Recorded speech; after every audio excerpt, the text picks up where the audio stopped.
All right, here we are at another episode of Flipping Houses for Rookies. Line up, everybody. Here we go. Episode number 326.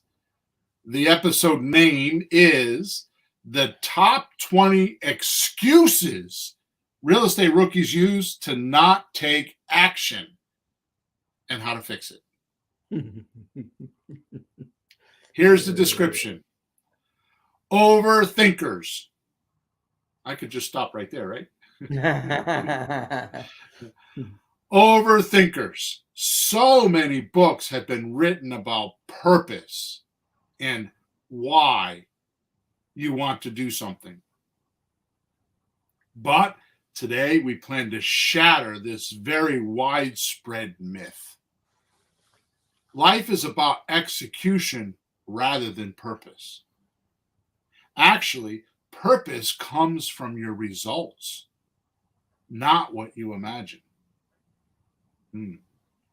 Without taking action, you will never get anywhere. Maybe taking action is so hard because there isn't a guide. Maybe by now you are thinking, we already know we need to take action, so why talk about it? Well, did you ever consider information isn't what's scarce, but the willingness to do something with it is. Which is what the next 60 minutes are all about in this podcast. Google can give you the information. Here, we plan to get you out of inaction and depression, and maybe just get you to err on the side of action. And why action is a lot cheaper than planning, why action beats the odds, and makes you humble enough and create a real estate to become a millionaire and retire early. Listen to these top 20 excuses, and maybe, just maybe, you'll get off your fragile butt and get going. Okay. Here we go. So first of all, let's do the housekeeping things. So if you are watching us or listening to us, please go subscribe to wherever you are so you know when we're here, or leave us a review or like us, or if you're on Facebook or any one of those, hit a little like button and let us know that you like us, and we like that. Also, we record every Thursday morning, 9:30 a.m. Eastern Standard Time. If you go to Flipping Houses for Rookies, either on YouTube or on Facebook, you'll find us. I have a connected link to all of those platforms. So if you have questions about the podcast or about what we're talking about, you can put them in the comment section or wherever you could write on those platforms. They come right to us, and I'll answer your questions. But please make sure that they are questions that pertain to what we're talking about. If you have other questions or want to talk to me personally, you can go to flippinghousesforrookies.com, and you can click on the support button on the top right-hand side, and all that communication comes to me, and I answer them usually a couple times a day, unless I'm out playing with my grandkids or going to Massachusetts with Peter. All right, cool. So the last thing is wherever you're watching us or listening to us, in the description, there's a link. And this episode, there's a link to the guide I speaketh of. So there's a link in there with a guide. This is not something I have written. This was something that was passed along to me. I read it a few times. It was pretty cool. It's actually a blog. And it was printed by, hang on, I'll tell you. It was printed by the Startup Bros. Okay, it's a really cool thing. I printed out. I've read it a couple times, so you can go click on the link and grab it yourself. It's for free. All right, so let's get started. 20 reasons for inaction and how to short circuit them. Notice I said reasons. The title was Excuses, 20 Excuses. Yeah, well, so which is it? So notice I said reasons and not excuses, only because those thinking these believe they're actually convinced themselves that they're true. So you try and be polite to edge and get in the door. So everybody else will see them as excuses, except for the person thinking them, they'll believe that they are true. Yeah. Right? So this is kind of where my head is at when I say this, okay? There is such thing as a subjective reality and an objective reality. And very many people I know in my life, which I will remain, I will not speak of their names right now. The subjective reality means what's inside your head, and the objective reality, which is outside in the real world, do not match. And these people are family members. They're very close family members. And I tell you, it is very, very annoying when you're looking at a car and they're talking about an elephant. It's pretty bad. And in the world of creative real estate, we have a lot of that. And the reason why is there's a lot of lack of examples, lack of seeing it, lack of like reality, or we call it mass, lack of mass. You know, like a tractor is mass, you know, a car is mass, a house is mass. And what happens is in the creative real estate business, it's wrong. It's all backwards. It's totally screwed up because people are looking for houses, and they don't need to be looking for houses. They need to be looking for motivated sellers that own a house. And they don't know that. So it gets all like misconstrued in their head because they think, well, I got to buy a house.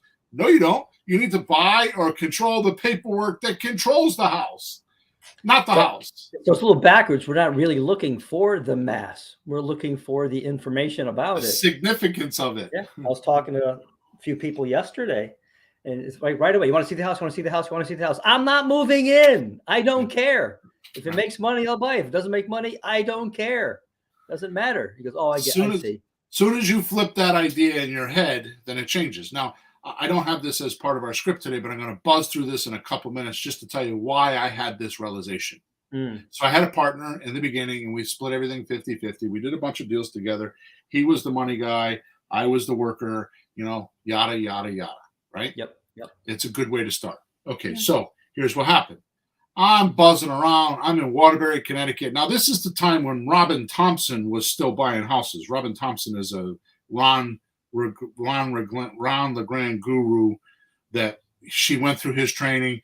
She did a big thing. She was a waitress in a Waterbury restaurant, and she in Waterbury, Connecticut. And she actually bought she said she made her fortune in Waterbury was really in Meriden, which is my backyard.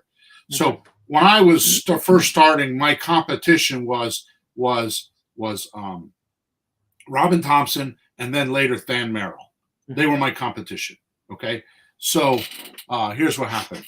So she's out making offers, and they're out making offers, and so I'm in a house in Waterbury, and my partner is like, I don't want to give my bank account for proof of funds. Back then, we didn't know we could use a lawyer for proof of funds. We didn't know that. We were totally green, right? I was, anyways.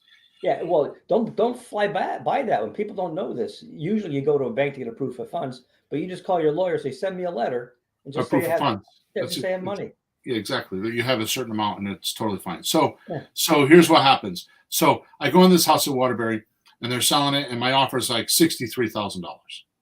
I forgot the exact number. It was 60 something, 67, 66, 67. Okay, 67. So it was $67,000. So the realtor says, you got proof of funds. I said, yep. He said, okay, good. He said, okay, good. So he writes up the contract, and I take out a check that has my partner's name on it, and I write a check out to the bank for $67,000. And that's pretty good proof, right? That proves it's a check. He said, what's this? I said, I want to buy the house. This is my proof. When they negotiate the check and they have the money, tell them to send me the title. And what do they say, Bill? 2 hours later, he calls me back. Never forget it, because I was driving on 84 at the time for whatever reason. I almost crashed my car. He's like, I talked to the bank. They said that's not proof of funds. I'm like, what? Say, here's my lawyer's name. Call them and just have the bank, like before they negotiated, have them arrange something and just tell them to just cash the check. Bank won't do that. At that point, I realized, what do I have?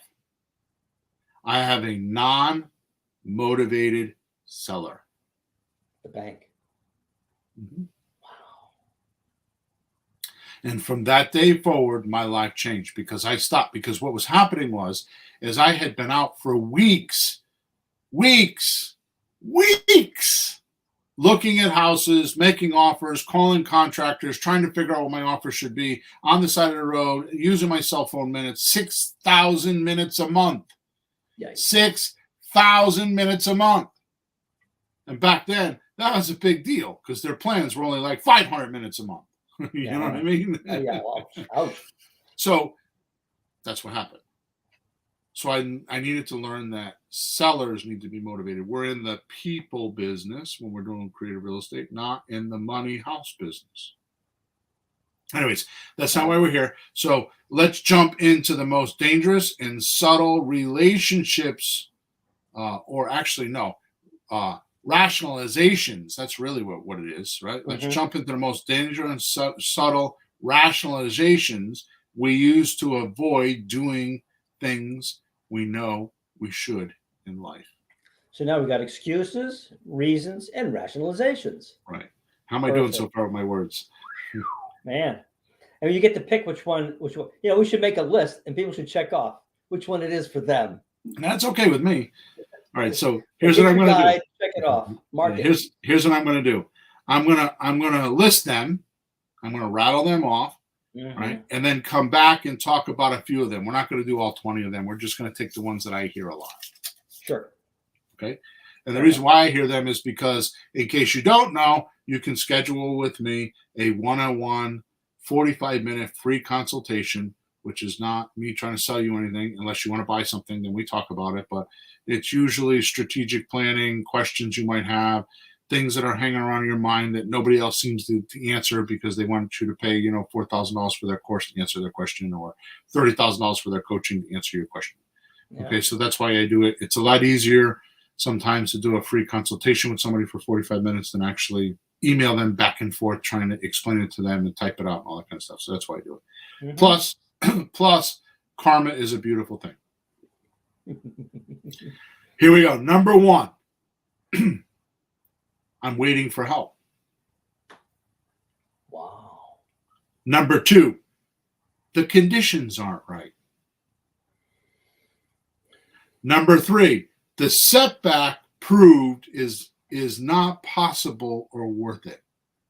Say that again. The what? The setback proved is not possible or worth it. Like you say all the time, you got to work a year before you get a profit. Mm-hmm. So the setback proved is not worth it or possible. Mm-hmm. Like I can't go a whole year without making money. Mm. Right? Number four, I picked the wrong path. I should try something else. That's usually what we talk about a lot of times where there's misunderstood words or you didn't. We talk all the time about misunderstood words, but really there's two things that could be misunderstood. Mm-hmm. I don't know what's the matter with my throat today. Sorry. You could misunderstand the concept, or you could have misunderstood words. Mm-hmm. You could have one or the other. So often, like I have a coaching client that's been with me for a while and doesn't grasp the concept of an option deal and makes offers, and they're like these crazy offers. And I'm like, it's because they don't understand. And I go over it, but there's just my wife. I've talked about my wife. My wife cannot grasp the concept of subject to. It's too significant. It's the subconscious mind that can't wrap their mind around it. Weird. Right? And I run into that a lot. Number five, I don't know where to begin. I get that a lot. 6, nothing I do will make a difference. Number seven, I'm overwhelmed. Number 8, and which, by the way, Peter, you have given me some of these excuses. So, and When I I give it chuckle, up to you. when I chuckle, that's why. Number 8, Real. Number 8, I'm not making any progress. Number 9, I'm trapped. Number 10, it's below me, or I'm too good for that. Ooh, wow. That we get a lot on calling sellers, and like, I'm not a salesman. I'm not a salesperson. I'm not doing that. Right? Oh, yeah. Ooh. Number 11. Now, Peter, I know you've never heard this one before. Okay, so this is going to be a shocker to you. Sarcasm. I need to know more. 13. They're already doing it better than I could.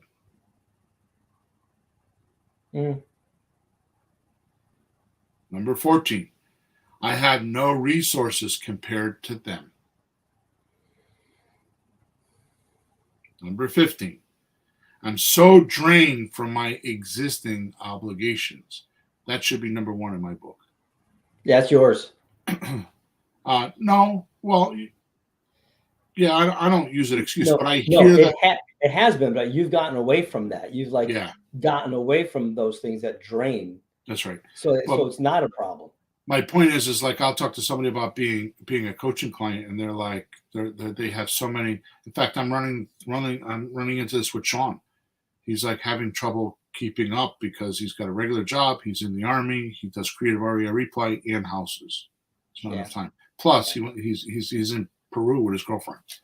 Uh-oh. So I only hear these complaints from him when he's around his girl. So what does that tell you? So 15, I'm so drained from my existing obligations. 16, I'm completely burnt out. 17, I am taking action. 18, it won't work. 19, don't have the right resources like money, equipment, connections, etc. Yep. And 20, I'm not good enough. Flunk. How's the list, Peter? Beautiful. Okay. Beautiful. You know, everybody should download that and just quit. Just quit. Just quit now. Just pick your best 5 and just turn the TV on. See, somebody else thinks them, so they must be real. I got group agreement. Oh no, hell yeah! No, they're not. I don't think any one of those is surprising. They're all pretty sad. Some sadder than others, but I mean, what field could you not apply that to? I'm a musician. Try to become a professional musician with recordings and contracts and tours and stuff. Try that one on. Woo! You use the same list. A lot of things. I think my next life I'm going to come back into music, because there's one thing that I know about musicians. Every musician, 100% is a wannabe. Yeah. 100% is a wannabe. They want to be a rock star, or they want to be on stage, or they want to have an album, or they're a wannabe. I've never met one that isn't. And their entire life is actually altered by that wannabe. Mm-hmm. I mean, they will do amazing, crazy things just to get a gig, right? And it's just wild. So. It's a fun thing. When it works, it's a glorious thing. Yeah, I've been on radio, concerts. You know, it's a fun thing. Okay, let's pick some of these to talk about. But first, realize this: 2 things. Mm-hmm. Action is normally against your impulse. Most people don't have the impulse to take action. Yeah. And 2, this is very interesting, Peter. 2, pain is good. It's just, pain is good, just not irreversible pain. Right? Mm-hmm. I'm suggesting putting your ego, comfort, and routine in danger here. Yeah. So here's the thing. Pain in the human body is an indicator like we're heading towards death. Yeah, something's wrong here. Right. It's like a tell, like in poker, it's a tell. Like, this is dangerous, mind. You better not let us keep doing this, mind. Stop thinking that, Mr. Mind, right? Mm-hmm. Or if you're spiritual, stop thinking that, Mr. Spirit, right? Yeah. Like, if you're spiritual, like, so the point is pain is an indicator. It's a warning. It's a warning. That's right. Something's not going right. It's a warning. So pain is good. It's irreversible pain that's bad. Like, you get in a car accident, you're in a hospital, and you're there for 3 years. Mm-hmm. That's not good. Mm-hmm. But pain in your mind, like your ego or your comfort level or your routine, when that's in danger, that's not so horrible because you're safe. It's just your pride that's getting hit. Right? Now listen to this. This is probably my most famous saying in this podcast. Sentence. Yeah. Ignorant action will make you research more. And try to be effective and painless.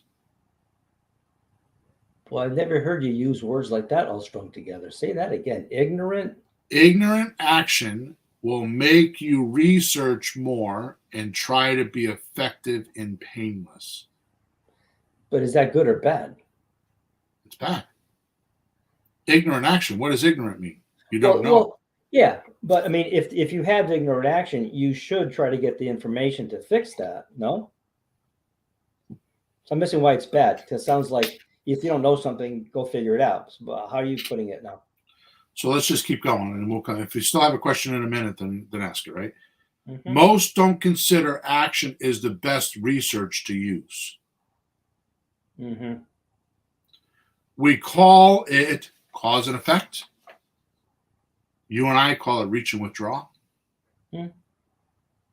The more you emerge into something, the more you learn. Mm-hmm. So that's reach and withdraw. Like if you emerge into it, which is the reach. Yeah. You make a mistake, you withdraw, you think about it, you analyze it, and then you go back in and do it the new way. I get it. Yes, you're saying if when you don't know something, you're not sure of something, you can go look for theoretical answers, go look in a book somewhere, or you just forge ahead. And I mean, you have more experience than me, and just to keep up with you or catch up or even whatever, catch up, I have to really observe what's going on and try to get into it and just push deeper into it, not pull back. I gotta look, I gotta touch, I gotta think about it. Well, let's step aside for a second. Mm-hmm. Is thinking good or bad? Well, there's a kind of thinking that's bad. We just think and think and think and think and think. That's bad. If you're thinking like looking at a situation and coming up with, how can I fix it? This way, this way, this way. What can I do about it? And then come up with an answer. Maybe that's fine. So how are you looking at it? 100% the worst thing in the world you could do is think. Mm-hmm. They say knowledge is power. That's bullshit. Here's the reason why. The only thing that you're using in your memory are things that didn't go well, and you're hanging on to them, hoping you don't do it again. The things that you do good, half the time you don't remember until something initiates it. So you don't hang on to you don't hang on to the successes, you hang on to the failures. So when somebody's thinking, they're going through their mind, scanning their mind, looking at all their failures. They're not looking at their successes because they don't remember those half the time. Yeah, I'm with you on that. That might seem weird to people, but think of it this way. When you have something that's a problem, you have to hang on to it to somehow figure it out so it stops being a problem, so you're not in danger. Things that go well, oh, good, that was fine. You can just let it go. It's there, but it's not like in front of your mind. The other stuff is like, you can have 10 things go good in one day, one thing go bad. And what's in your mind? That one thing, because you need to fix it. So when you look at your experiences, those bad ones can stick out, unfortunately. JR says hi. Hey, JR. So yeah, so the point that I'm trying to make here is that, so can you people, because people think that your memory is just, it only hangs on to the things that you were not successful with. Now, it doesn't mean that you can't just pull up like, oh, I had a great time with my grandkids last weekend, but you don't hang on to that. That's just there. You just mock that up when you need it. Yep. But the things, those don't stick. yeah, they don't stick. The bad things stick and hang around. So when you're thinking, you're using all your bad experiences to rationalize. So you're using your subconscious mind to rationalize, and your subconscious mind doesn't rationalize. Your analytical mind does. Yeah. Right? So the best thing that you could do is get into action and observe, reach and withdraw. Go in a little bit, try it, come back out, which is why we talk so much about the rent to own method, because you can go in, not be at risk, observe how a deal goes, and not get hurt. It's impossible to get hurt with a lease option. Impossible to get hurt. So you can reach, you can learn, make a few little tiny mistakes, and then withdraw, and then do it again. Yep. Right? Little tiny steps. Okay? Okay, so enough of that. So all this reach and withdraw effect, cause and effect, all that stuff just creates courage. That's what it is. Confidence and courage. Okay? Okay, let's get a few of these reasons why most people give reasons why most people give when they're not doing stuff. So let's go through the list. Yep. Number 1, I'm waiting for help. Are you really? Did you call someone for help? No, just waiting. Seriously. Did someone say help is on the way? If not, what makes you think help is on its way? Did you do something to generate help? Or are you just telling all the people around you that have no clue what you know, because you're here and you're over there and you're reading books and you have much more knowledge than they do? Right? I'll never forget. In fact, this is the third time in a week that I talked about this. I bought a course from Dan Kennedy. It was thousands of dollars. And it's making $1 million a year. I have to find that course because I keep referencing to it. One of the things that I remember distinctly him saying is, if you're making $100,000 a year now and you start making $1 million a year, the first thing on the list is you're going to lose all your friends and get new ones. Yeah, I remember that one. Because people that make $100,000 a year don't think the way people that make $1 million a year. Yeah. And that has for sure happened in my life. I actually time block time to be with people that I don't have to I could just be me. Like, for example, my daughter's coming over on Friday afternoon. She wants to work from the house and she wants to have lunch. I don't have to, I'm just going to be with my daughter. I don't have to be, I could just be me. We're not going to talk about my stuff. And if we do, she just listens and there you go. But I don't expect to use her as a sounding board. I have other people that are my sounding boards, right? Yep. So anyways, really want help. So, like I said, is someone coming? If they are coming, do you think that person can actually give your life purpose, passion, and inject feelings of motivation into you? Like I said, passion and purpose, and the reason why always, and you have to really look at this, Peter. I know for sure you need to look at this for sure, because I needed to. And if I needed to, I know you do. And if you do, I know everybody else does. Passion comes from results, from action. It doesn't come from the idea that I want to. Passion comes from yes, I can do this. There's a belief there. There's a promise of hope. Yeah, I could do this. That's where passion comes from. It doesn't come from, oh, I want to make, 20, I hear this all the time. I want to do 3 houses a month. And I want to make, $500,000 this year. Well, if you don't do the first 3 houses, you'll lose the passion. You won't have the passion. Yeah. There is no passion. The passion comes from the results. Make sense? Sure. Besides, the truth of this is the person who tries to do something, believe it or not, is the person that will get help. Oh yeah, if you get moving. My wife asked me, because I help another guru do his coaching, right? And I do it for free. Like this past weekend, I did a 20-hour seminar with him, 10 hours on one day on Saturday and 10 hours on Sunday. I didn't get paid a dime. Mm-hmm. Why would I do that? Because out of that group, I picked up 2 or 3 people that need help with deal structuring, and he doesn't do that. He doesn't help them on the phone. So I'll get with those clients, and every one of them, one for one, will be like, I'll give you part of my deal. Now, I don't normally look for that kind of stuff because to me, it's normally a waste of time. But the reason why I do it with these people is because they're on the coaching call week after week after week, and they're actually trying. Yeah, they deserve the help. I see them trying. Other people will come at me and they'll send me a support ticket like, if you and I partner, can we split deals? You did it to me. Like, and what did I say to you? So what do I need you for? I can do my deals on my own. What do I need you for? If you bring me a deal, I'll just give you a commission. Mm-hmm. Right? And then in the beginning, it's like, so you were clever because you're like, what do you want? I want to get on the radio. Get me on the radio. And you did. You went off and spent hours or days or whatever you did, and you got us on the radio. Mm-hmm. I mean, I paid for it, but you did all the legwork. Mm-hmm.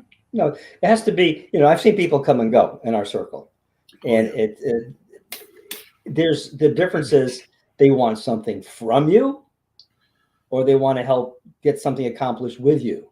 Right. Supportive, give back. So it's just the right and the wrong attitude. It's exchange. And anything. It's exchange. It is. Number two, let's move on.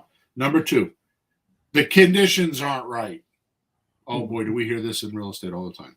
We just came through it. A bunch of creative real estate people gave up over the last year because it was a cash market, right? Yeah.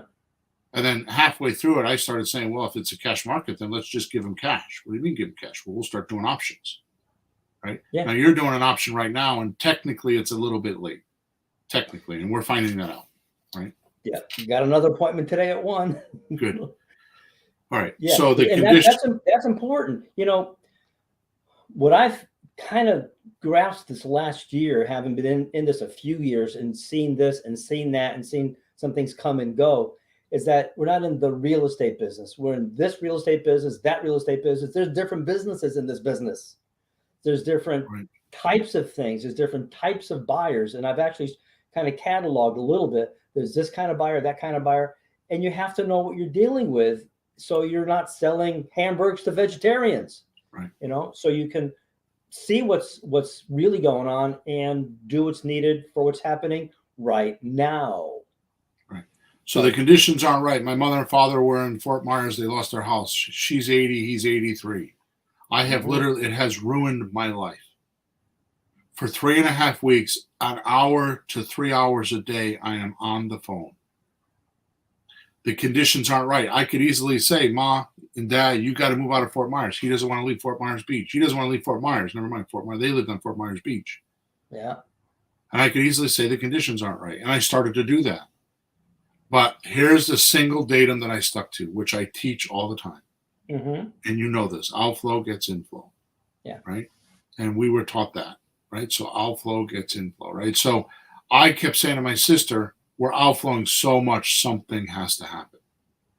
Because we're just outflowing. I mean, I tried assisted living. I tried convalescent homes. I tried independent living. I tried buying them a mobile home. I tried buying them a condo. I sent them to multiple rental properties. I tried Airbnb. All this I've been through the gamut. Yeah. On the phone, hour after hour after hour, rejection after rejection, sending them out. They're exhausted. Sending them out, go look at this, go look at that. My mother yelling and screaming at me, I got to give her days off, because she's tired. Because my father's on oxygen. He walks 15 feet and he's got to sit down, right? So, and they don't have wheelchairs. They have nothing. They have what they put in their car and that's it. They lost everything. Sure enough, 2 nights ago, it happened. It fell right in our lap. We found a place for them to live, and I'm in the middle of signing a lease right now, and it's probably the best thing that will ever happen to them in their entire life. Wow.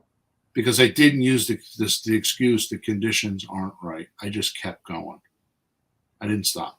So think of this. These conditions started, these corporations I got to read my own writing correctly. These corporations started in depressions. You ready? Mm-hmm. Walt Disney, Costco, Standard Oil, LinkedIn, LinkedIn. Yeah, Wait a minute. Which depression? Throughout life, just through Oh, depressions, like different. Okay. bad times, right? I'm back in 1930 when you said Walt Yeah. Disney. Okay. No, But no. any bad condition They were in a depression type of an era, because we've had Gotcha. more than just the 1930s. The problem with the 1930s is it was the banks, but like we're in one right now and nobody's naming it, right? I mean, inflation is horrible. I mean, I told my wife the other day, my personal financial plan is up almost $1,000 for the same exact shit I was buying a year ago. Almost $1,000. So Walt Disney, Costco, Standard Oil, LinkedIn, Microsoft. Google them. You'll see. Right? Yep. What's your excuse now? That's right. Let's jump down to number 4. Mm-hmm. I picked the wrong path. I should try something else. I guess the emotional pain got too much for you, huh? Mm-hmm.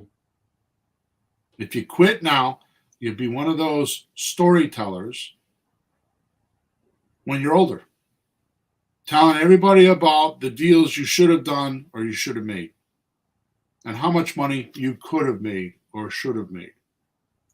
Yeah, you know one of those people? You know one of those people? No. I do it once in a while. I'll be like, I got to tell you, I'll tell you my personal story. Mm-hmm. So my wife and I have been together. I don't know how long we've been together. I think 22 years, 23 years, something like that. We've been married, I think, 18 years. Yeah. It's hard to believe, but yeah. So back in the beginning, I don't remember what the hell we were doing, but we were in Florida. And believe it or not, this is before my family was there. This is before all this has happened. My family were not there at all. They were all back in Connecticut. Mm-hmm. We drove through Cape Coral, Florida. And she said, we got to buy here. I don't know. I don't know if I could do that long distance real estate thing. Well, this is 20 something years ago, back when, I don't even think we had cell phones. Okay. So she's like, we got to buy here.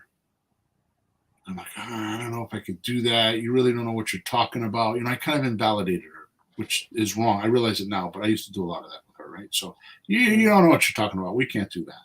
Right. $30,000, $40,000 houses, $60,000 houses. Right.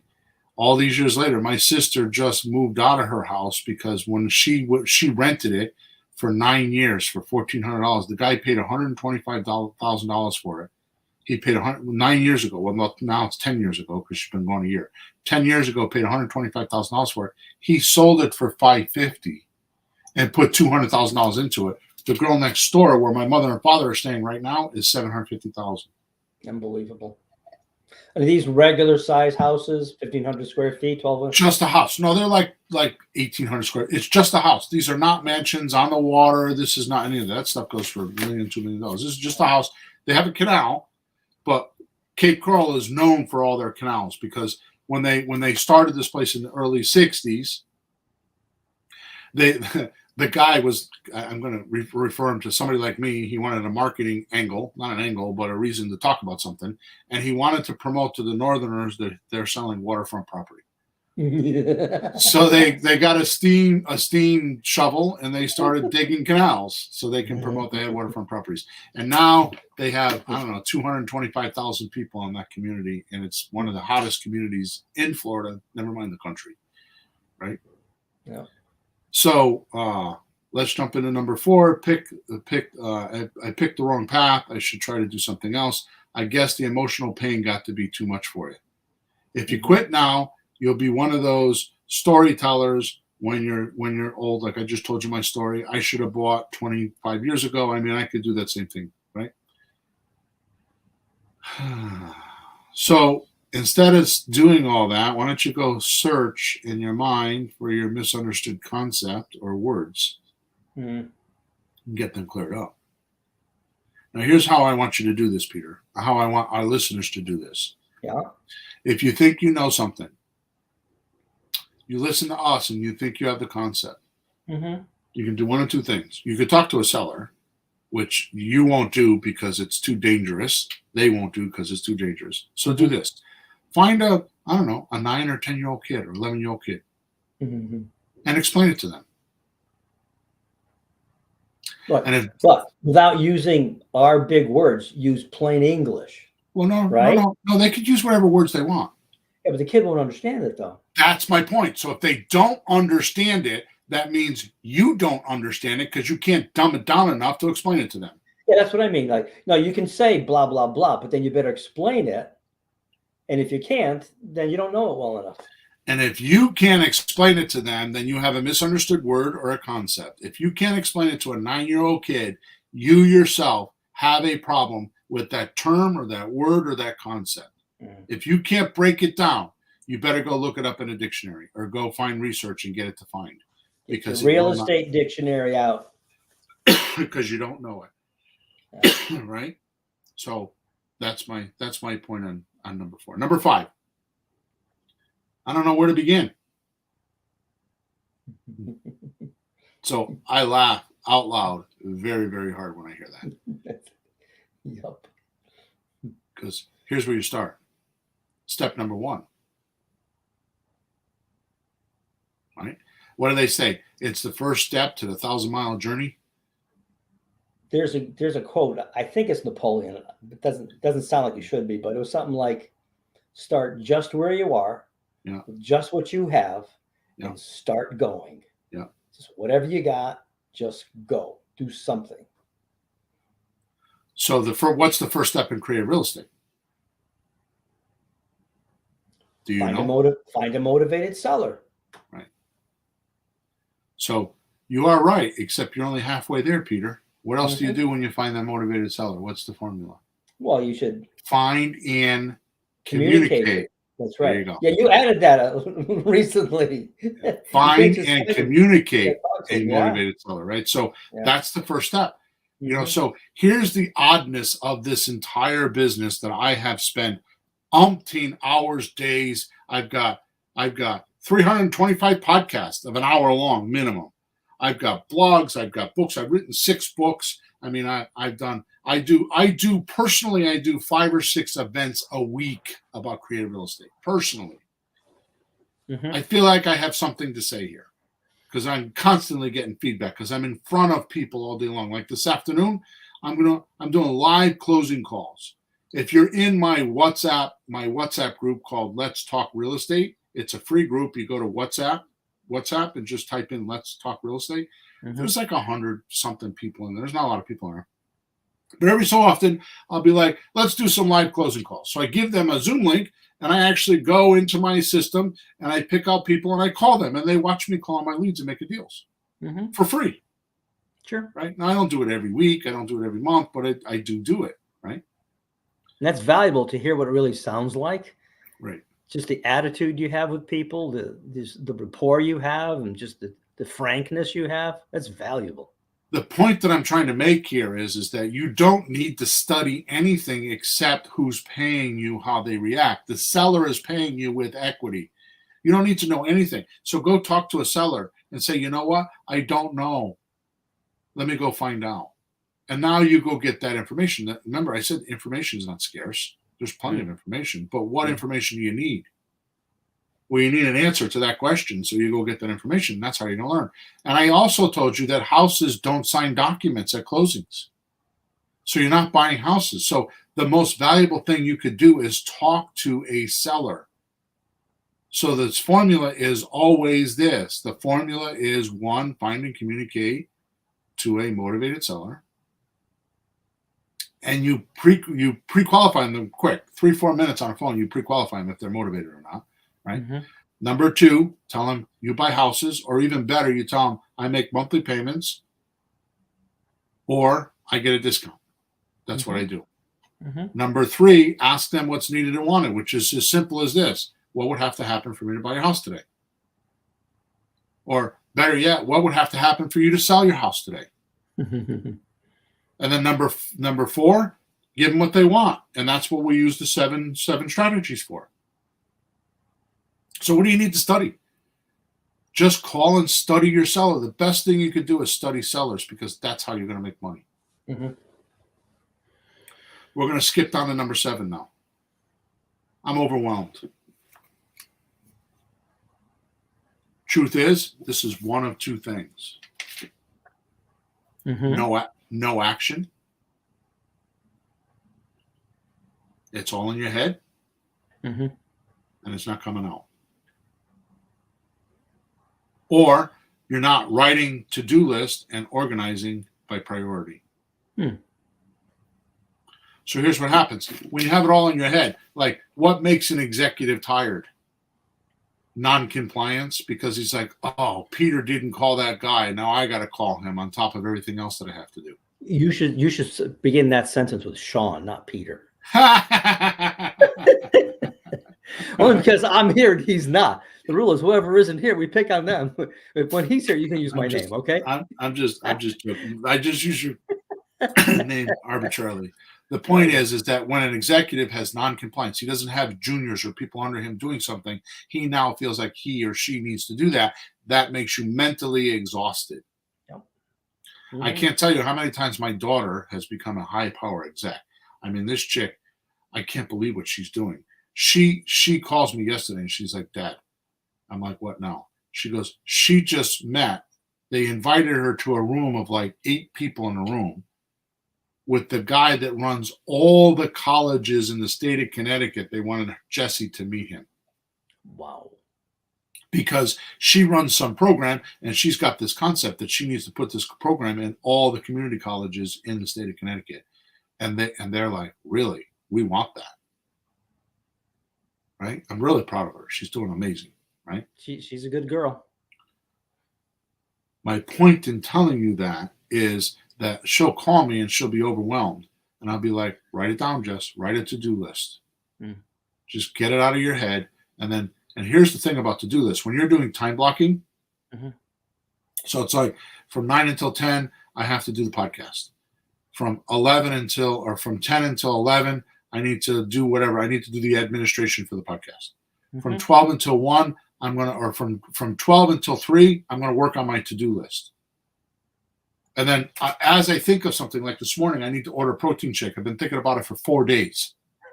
Bill, write it down. I came from the kitchen all the way down to my office and I put it on my to-do list, because I'll get going and I'll totally forget about it, because I'm not thinking about protein shake only in the morning when I'm drinking my protein shake. Yep. So I wrote it down. But now I don't have to think about it. See, what happens is when you write it down, you don't have to think about it. Right. One of my tricks is people go, oh, I forgot. Well, when you think of it, you have to do it. Right. You can't think of it and say, I'll do it later, because then you forget. Right. When you think of it, at least write it down or just go do it. Just don't lose your don't stop what you're supposed to be doing, but at least write it down. All right, we need to keep moving here because we're running late. So number 9, I'm not making any progress. I'm going to very simply just refer this. The best solution is to read The Gap in the Game by Ben Hardy and Dan Sullivan. Just go read the book, The Gap in the Game. Because what's happening is you're trying to measure your dreams instead of what you've done. Oh. You're trying to measure what's ahead of you instead of what you've done behind you. So you're looking at what you didn't do yet. Yeah. Not what you did do. Not giving yourself credit for your accomplishments. Glass half empty, glass half empty, glass half empty. Yeah. And remember when I first we did a couple podcasts on this when this happened to me, because I kept thinking the horizon keeps moving, because every couple of weeks I change my goals. Yeah. Because I'm a maniac that way. There you'll realize you should not measure success from your goals, but instead measure from where you came from. And you'll soon see a major shift and calm you down. So just go get that book. It's called The Gap in the Game. It's by Benjamin Hardy and Dan Sullivan. Dan Sullivan's a big coaching guy. Number 11, I need to know more. Of what? As in number 5, where to begin? All you need to study is your seller and the issues they have. I'm going to tell you, Peter, I'm going through something. I told you I've been kind of like on this little bit of study about environments. Like your environment affects you more than I didn't realize how much your environment affects you. You think I would notice that, but your environment And there's this thing that I'm calling environmental programming your environment. Like, for example, you need to take vitamins, put them at the sink so when you're brushing your teeth, you take your vitamins and you'll remember, right? Things like that, like just programming your environment. Like having a schedule is programming. I get notifications on my phone. Oh yeah, 3:00 today I have a call. That's programming your environment. On the heels of that, I'm going to tell you point blank how you could be a multi-millionaire. And it is too simple. It's interest. Just talk to a seller and give them your interest, your attention. 100% interest. I'm going through this with the church. I'm going through this with we're part of this whole fundraising thing. We're raising a bunch of money. I'm part of like my creative REI reply, who's giving interest and who's not. I am telling you that interest and admiration are the sources of a fortune. They are the sources of a fortune. I can't emphasize it enough. There's just not enough ways for me to explain it to you. I think you better say a few more things because I get it, because we've been looking at things like that for a while, but I don't know, the average person, that may not make sense, like interest, admiration. But you're talking communication here and how you treat people. I mean, think of the last time you were in a restaurant and the waitress came back like, yeah, what do you want? And then I tell her what you want, and then she forgets to bring the coffee. She doesn't do this. Like, she doesn't care. Sometimes you call it caring. Is that close enough to this too? No, caring? it's interest. So Zig Ziglar said you can have everything you want in life if you'll help enough people get what they want. What people want is they want you to be interested in them. They want you to hear their story and help them. Yeah, they don't want to hear your story. That's okay. You can share your story, but you need to share your story with, this is the reason why I can help you. Your story has to match what they're looking for. You don't tell them a story that doesn't help them. You lose them. You ever talk to somebody, all of a sudden they just look away, they're not interested? What are you talking about? They're not interested in that. What are you talking about? Find their interest. So maybe they'll find some of your interest in there. Let me just patch the pieces together, because we could do a whole webinar on this, right? Yep.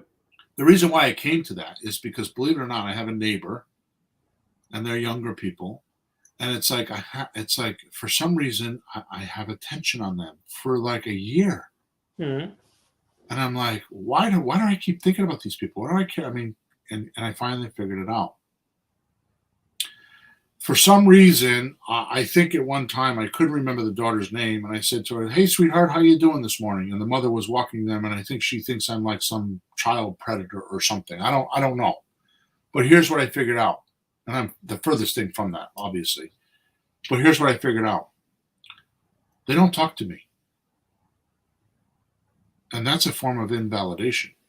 They're ignoring me, and that's invalidation. Yep. Definitely. So too many people get invalidated because they get ignored. You send somebody a text and they don't respond. They're ignoring you. That's invalidation. Yeah. That's loss. That's heavy duty emotional shit that is in your subconscious mind. Your subconscious mind loves that. Yeah. So when you show interest in somebody, and don't fake it, you're really interested, life changes. You could make a freaking fortune. You don't need training. You don't need coaching. You don't need anything. Just call a seller and be interested. Mm-hmm. Not interesting. Interesting means you're showing off. Yep. Be interested. Just care. Powerful. Oh, Jesus. I went to the other podcast to find out, and I wrote it right here. Remember what I wrote it right here. I can't believe that I just did that. It's the next paragraph. I should have read it. Remember what Zig Ziglar said. You have everything you want in life if you will help enough people get what they want. Yeah, no, you read it before. You got it. Learn what they want and how to give it to them, and you will be rich. Best thing here is to listen to the podcast number 285. We cover it fully there. Our podcast number 285. There we talk about how procrastination is a form of wisdom. and use it when you really want something more for yourself, but lack knowledge and capability to do it.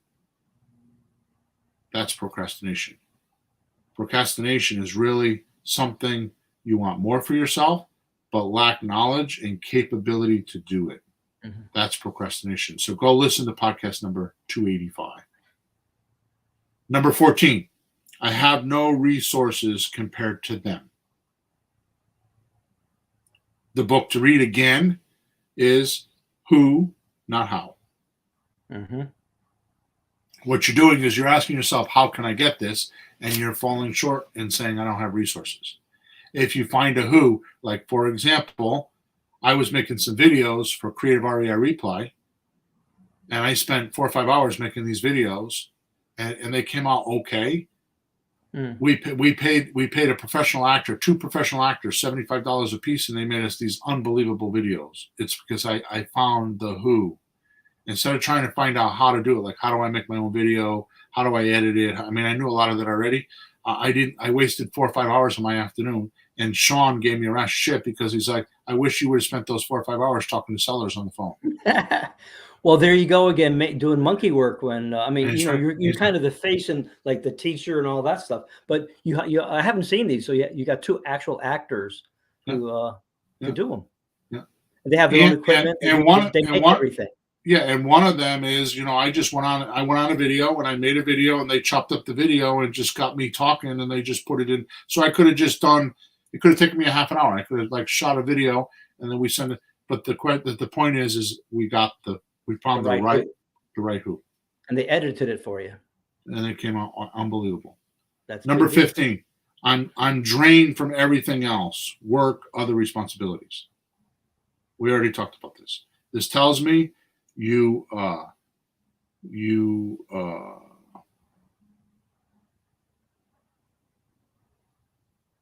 this tells me you're proud of your business. I had to read my writing there.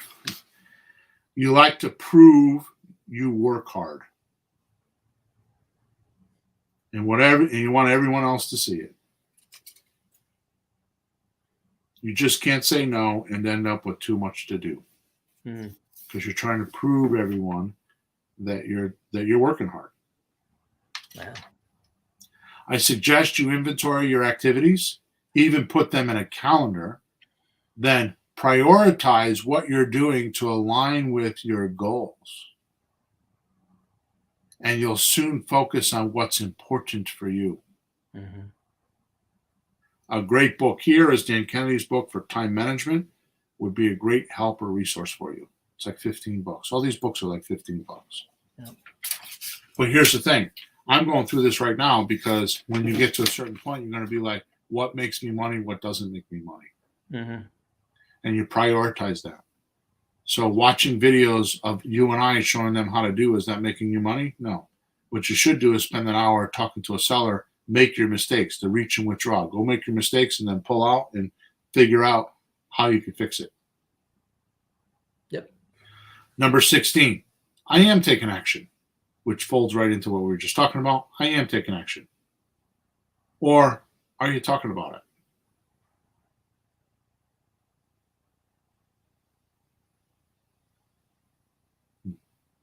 We are happy and satisfied by our results, not our actions. Mm-hmm.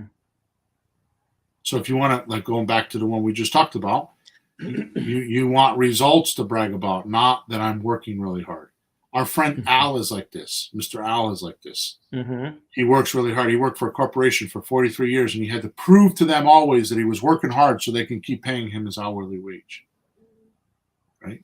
Mm-hmm. That's the difference between an employee and an entrepreneur. An employee works for hours. They swap dollars for hours, and an entrepreneur swaps results for dollars. Yep. Right? Which is the reason why a lot of people have trouble paying for coaching. Because I could be on the phone with them for 15 minutes and charge them a chunk of dough, and they're like, he only spent 15 minutes with me. No, but what I told you made a lot of money. Like I was on a coaching call the other day, and one of my coaching clients has a deal, and he walked away from the deal. And I said to him, what do you mean you walked away? Why don't you just do this? And he texted the guy while I was, and he's like, oh, I didn't think of that. And then he went silent. He texted the guy while he was on the coaching call, and he came back on a coaching call. He says, I got an appointment with him tomorrow, and I think I got the deal of life again. Yeah. I didn't need to spend a lot of time with him. I just said, just do this. Right? And that's where people disrespect coaching, because they're like, it's not how much time, it's doing the right thing at the right time and bouncing things off of. The biggest thing that I do with my coaching clients is verify that their deals are good. That's the biggest thing I do for my coaching clients. 18, it won't work. Here we go. Henry Ford once said, whatever you think you can, or whatever you think you can't, you're right. You're right. Yep. It won't work. So if you think it won't work, you're right. Your attitude and viewpoint on things is how to get what you want. Just look around yourself right now, and you'll see the manifestations of your thoughts in your exact vicinity right now, in your physical universe. If you walk into your bedroom and it's sloppy, you're a sloppy thinker. If it's nice and neat, I think a guy wrote, I forgot the name of it, Make Your Bed. It's an army guy. And he wrote a whole book on when you get up in the morning, that discipline of making your bed is like how your day is going to be. Right? It's what you think. If you think it won't work, if you think that everything is a scam, then guess what you're going to find all the time? You're going to find everything's going to be a scam. Right? Look at my mother and father. I said, I think we can find them a house. It's going to be, they're going to live better than they ever lived for the last several years of their lives because of this hurricane. And it's amazing what we found, because we found a guy that his mother, she found him on Facebook. My sister found him on Facebook. His mother went into assisted living, and not only did we rent the apartment, but he gave us all her furniture. We have to buy barely find any furniture. And he's like, I want to pay it forward because somebody did it for me. So I want to like help you. So we're going in, we're going to buy him a mattress and like a few things, it's like this weekend, they'll be like living like they used to. Because I kept telling my sister, all we need is a king-size bed, 2 recliners, and a king-size TV. We need to fill the refrigerator with food and leave them alone for a month. And let them just recoup. Yeah. And sure enough, that's what I got, because that's what I was thinking. I was thinking all we need is, and that's what I got. Nice. 19, don't have enough resources, money, equipment, etc. First of all, you don't find money to do your deals. You find deals to get your money. Yep. If you're helping enough people with the right deal, you'll always have plenty of resources. Just like what I told the story about my mother and father, right? Yeah. Right? Either your offer is bad, if you're not making deals, your offers are bad, or you're not outflowing enough. It's one or the other. There's only 2 reasons why you're not making money. Your offers are bad, right? In other words, it's all for you, none for them, or all for them, none for you. They're off balance, or you're not outflowing enough. There's the only reasons why you don't have money. There are no other. Absolutely, positively, definitely no other excuses. You're either making bad deals, which could be fixed very easily. That could be fixed in a 45-minute consultation with me, right? Which is free. Go to Flipping Houses for Rookies and just send a support ticket, and I'll send you the link for the free consultation. Yep. Either you're making bad deals or you're not outflowing enough. There's only 2 reasons why you're not getting money. And it's not that your deal structuring is wrong. It may not be the right thing for the person in the situation, the conditions, whatever it is. You're not making them happy.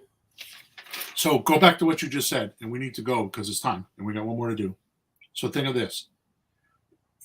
Don't say your deals are bad. They aren't bad. Your offers are not bad. They're off balance. They're too much for the seller, not enough for you. Too much for you, not enough for the seller. They're just off balance. That's all they are. So you just need to get them back in balance. It's not hard. It's a mindset. It's not information. It's not a talent. It's not sales skills. It's just common sense. And I can show you how to do that if you did a free consultation. And again, just go to Flipping Houses for Rookies support, and I'll send you a link. 20. I'm not good enough. So, Peter. Yes. Your doctor. What does your doctor have? A what? A diploma on the wall. Okay. And what do they have? What is their business called? A what? A practice. Right. And what does your lawyer have? They're all practicing still. And what does a CPA have? They have a practice. Right? So what does practice mean? They don't know how to do it yet. Do it enough times and you'll get really good at it. Yeah. The trick here is to practice on deals you don't want or don't mean much to you, which you did in the very beginning, because back in the day, we didn't realize how important or how good FSBOs were for sell by owners were. And I had you call for sell by owners, and you're like, you call me back, and I'm like, what do you mean we got an appointment? What? I've told a lot of people to do that. And you're the first person to call me back and say, we have an appointment to go look at a house. Follow instructions. Listen to the boss. Yeah, but, you know, in anything you do, you want to start with just practicing, or like I call it, it's also called waste. Like do some things just to waste them, just to practice and throw them away. That you don't have to have them. You call it being a reluctant buyer. Same thing. Just practicing and just like not caring, just to see what it's like. Take all the neediness out of the deal. Yeah, and then by accident, you'll get something in your lap, but just get moving. Move. So here's the thing. This is the law. Number of times over, learning materials builds confidence. Yeah. Talk to sellers, record yourself talking, learn from every conversation, and soon you'll be better than me. Okay, Peter. So hopefully that was a good podcast for our listeners. Make sure you go in the description. There is a link there for a guide that I did not write. I actually generated this podcast because I've read it, that blog a couple times. It's an awesome blog. He goes into much more detail. The name of the blog comes from the Startup Bros. The Startup Bros. You can go there too if you want, but the link is right in the description. Go check it out. You'll find yourself very relieved to see that, I obviously altered some of the solutions because of Creative Real Estate, because that's what we're here for. Yeah. Also, if you want to get a free consultation, a free one-on-one 45-minute consultation with me, go to support, go to Flipping Houses for Rookies support, and I'll send you the link. If you have any questions, go to Flipping Houses for Rookies support. If you want to get into our group, it's WhatsApp Messenger. Type in Let's Talk Real Estate, or again, send me a support ticket. I'll send you a link. And we do a lot of stuff in that Let's Talk Real Estate. There's a lot of good guys in there and girls. And then in final, make sure you subscribe to us wherever you're listening to us or watching us, and make sure you give us a like or a dislike, and leave us a review if you could. We love our reviews. That's our report card. I spend about 5 or 6 hours a week performing this podcast, between writing it and editing things and uploading it and putting it on the platforms. And Peter's a couple hours. So we put a lot of time in to give you this free information. Just be respectful and pay us back with either a review or a like or something. Take action, please. All right. Over and out, boys and girls. Next week, Peter. Next week. Ooh, yeah. Doggy. Where is it? I got to find it. You're giving us a heads up? Oh, yeah. Next week. Where the hell did I put it? Oh, my goodness. I don't know where I put my notebook. What the hell did I do? Oh, here it is. I put my mail on top of it. Next podcast, which is episode number 327. Ready? Yep. Rookie creative deal structuring ideas. Oh. Good. And it's different. Okay, we're over and out. Talk to you on episode number 327. Have a good week. Find some deals. Send them to me. Let me know what you're doing. Over and out.